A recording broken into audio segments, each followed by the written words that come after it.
अभी तक राज्य के अंदर उन्होंने क्या किया, उनका क्या स्टैंड है किन विषयों पर, इस पर नहीं बोल रहे, वो सिर्फ गोल गोल बात बोल रहे हैं। और आपने देखा कि जब 17 महीने में महागठबंधन की सरकार बनी तब हम लोगों ने पूरी कोशिश की। दोनों में खटपट चल रही है। देखिए, चिराग जी दरअसल फंस गए हैं।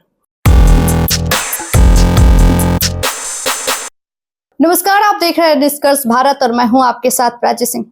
विधानसभा चुनाव जिस तरीके से नजदीक आ रहा है, वैसे वैसे तमाम जो पार्टियां अपने अपने थीम निकाल रही है। वैसे में जनसुराज से कहते हैं कि हर घर हर बेटी को नौकरी मिलेगी, लेकिन एक तरफ इंडिया गठबंधन भी कहते हैं कि हम नौकरी देंगे। और वही बात करते हैं, सीधी बातचीत करते हैं डुमराव से विधायक अजीत कुशवाहा जी। कैसे देखते हैं अजीत कुशवाहा जी, जिस तरीके से प्रशांत किशोर कहते हैं कि हम अगर जीतते हैं तो रोजगार देंगे हर महिलाओं को, हर बेटियों को।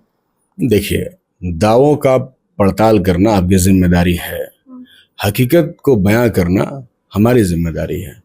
दावे और हकीकत अलग है, सिर्फ दावे किए जा रहे हैं। अभी तक राज्य के अंदर उन्होंने क्या किया, उनका क्या स्टैंड है किन विषयों पर, इस पर नहीं बोल रहे, वो सिर्फ गोल गोल बात बोल रहे हैं। इससे तो नहीं होगा ना। एम्प्लॉयमेंट के लिए तो सब लोग सक्रिय हैं, हम लोग भी चाहते हैं एम्प्लॉयमेंट मिले, और ये तो हमारा एजेंडा रहा।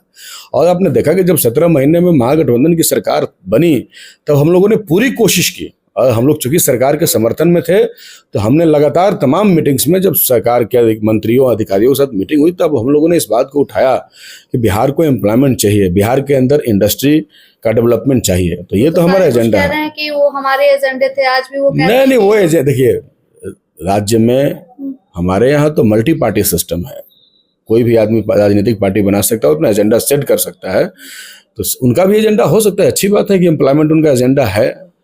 इस बार आप लोग क्या करेंगे? हम लोग इस बार पूरे बहुमत की सरकार होगी हमारी। हम कौन नहीं कहेगा, कौन कहेगा कि हमारी सरकार नहीं होगी? कोई आदमी आपको इस राज्य में मिलेगा देश में जो कहेगा कि हम नहीं जीतेंगे या हमारी सरकार नहीं बनेगी? वो तो जनता डिसाइड करती है ना कि किसकी सरकार बनेगी, कौन जीतेगा, ये तो जनता निर्णय करेगी। वो तो इलेक्शन में पता चलेगा। सर, एक सवाल और है, जिस तरीके से एनडीए गठबंधन में ही चिराग पासवान को लेकर जिस तरीके से 40 सीटों पर दावा कर रहे हैं झारखंड में, और वहीं जदयू भी दावा कर रही है, तो अपने आप में एक तरीके से दोनों में खटपट चल रही है। देखिए, चिराग जी दरअसल फंस गए हैं। हाँ, वो जहाँ हैं वहाँ उनके समाज, जिस समाज का वो राजनीति करते हैं, वहां से उनके हितों की पूर्ति नहीं हो पा रही है। अभी माननीय सर्वोच्च न्यायालय ने जो रिजर्वेशन के अंदर क्लासिफिकेशन की बात की, तो इस पे तो तिल मिला गया ना, इस पे तो सरकार के खिलाफ चलेगा। और कई सारे मामलों में जबरदस्ती सरकार के साथ रहता है। तो कुल मिला करके उनकी बातें मानी जाती है, मोदी के हनुमान कहे जाते हैं, हमेशा उनकी बातें वो दावा करते हैं। मोदी जी के मुंह से कभी सुना आपने कि ये हमारे हनुमान है? किसी भाषण में बेटे कहते हैं, हनुमान नहीं ना कहते हैं। बेटा तो कोई बाप का बेटा होता है। इस देश में बाप बेटा का, भाई बहन का संबंध होता है। ये तो नैसर्गिक संबंध है जो एक व्यक्ति के दूसरे व्यक्ति के साथ होता है। मोदी जी ने तो कभी नहीं कहा ना कि हमारे हनुमान है। ये बोलते हैं कि ये खुद दावा करते हैं। मैंने नहीं कहा कि दावा है इनका, इसलिए इनकी राजनीति के साथ ये समस्याएं आ रही हैं। अब देखिए भविष्य में ये कौन सा रास्ता लेते हैं। अलग होके चुनाव लड़ेंगे? ये मुझे नहीं पता कि चुनाव लड़ेंगे कि नहीं लड़ेंगे, लेकिन ये मुझे पता है कि मोदी जी के साथ रहकर वो पासवान समाज के हितों की पूर्ति नहीं कर पा रहे हैं। हितों की पूर्ति नहीं, बिल्कुल नहीं, कर भी नहीं पाएंगे। तो दलित नेता हैं केंद्र में बैठे और दोनों के अलग अलग, वो ठीक है, कुछ दिनों तक आप जनता को गुमराह कर सकते हैं, ग्लैमराइज कर सकते हैं, लेकिन जब उनके हितों की पूर्ति लंबे समय तक आप नहीं करेंगे तो फिर जनता आपके साथ छटने लगेगी।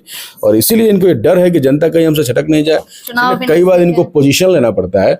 हम लोग जानते हैं ना, आप भी जानते हैं कि बीजेपी और आरएसएस की जो नीतियां रही हैं वो जातिगत आधार पर समाज बना रहे, ये उनकी नीति रही है।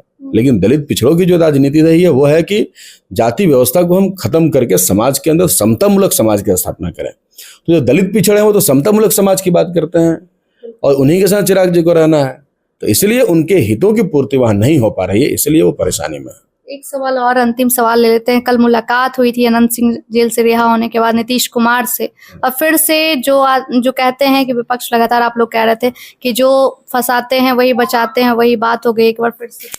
अब तो ये बात साबित हो गई मुख्यमंत्री जी की, साबित कि वो जब चाहते हैं जो उसको, अभी कुछ दिन पहले वो बोलते थे अनंत सिंह जी कि हमारे यहाँ जो है हथियार रख करके नीतीश जी ने फंसवा दिया, अब कह रहे हैं कि नीतीश जी ने हमको बचा लिया। तो वो तो खुद ही कह रहे हैं, अब हमको कहने की जरूरत है? सारी बात खुद ही कह रहे हैं। नहीं कह रहे हैं क्या? वही तो कह रहे हैं कि उन्होंने ही कहा कुछ दिन पहले कि हमको उन्होंने फंसाया। नहीं, वो तो आरसीपी सिंह की बेटी लिपि सिंह। अरे आरसीपी और नीतीश जी अलग थे उस समय जब जेल गए थे ये।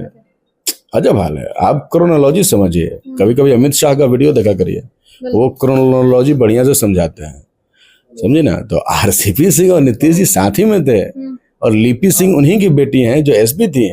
उस समय अनंत सिंह को महागठबंधन ने भाव दिया, इज्जत दिया, लेकिन समय है, बदलता है, सरकारें बदलती है। सौदा हुआ, उनकी पत्नी नीतीश जी को मजबूत की, अब नीतीश जी इनको मजबूत कर रहे हैं। चलिए, वो तो कहते हैं लालू जी से बदला लिए हैं हम, कौन? नीतीश जी के साथ अनंत सिंह। कौन क्या लिया ये सबको पता है, ये बोलने वाली बातें हैं। सच तो यही है कि नीतीश जी जब फंस रहे थे, उनको उनकी जरूरत थी तो वो गए, अब जब ये फंस रहे हैं तो इनको जरूरत है तो उनके साथ वो आ रहे हैं। बहुत बहुत शुक्रिया सर बातचीत के लिए। जिस तरीके से आपने सुना, अजित कुशवाहा जी कहते नजर आ रहे थे कि ये लोग आम जब फंसाने की बात कहते हैं, खुद ही सारी बात ये लोग कह चुके हैं। लेकिन आपको कैसा लगा कमेंट सेक्शन में जरूर बताएं। धन्यवाद।